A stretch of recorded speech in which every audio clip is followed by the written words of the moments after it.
সবাই বলে সময় নাকি সব ক্ষত ভরিয়ে দেয়, কিন্তু কেউ এটা বলে না যে কিছু ক্ষত ভরানোর জন্য সময়ও খুব ছোট পড়ে যায়।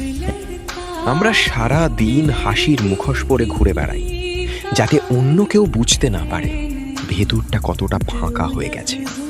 সবচেয়ে কঠিন লড়াই তো রাতের বেলাতেই হয়, নিজের ভাবনার সাথে, নিজের জমে থাকা অভিমানের সাথে।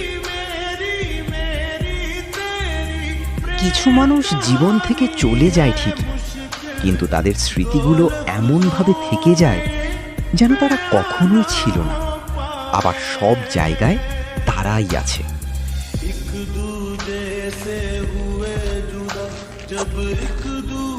কাউকে ভুলে যাওয়া কঠিন নয়, কঠিন হলো সেই মানুষটার সাথে কাটানো মুহূর্তগুলোকে ভুলতে চেষ্টা করা।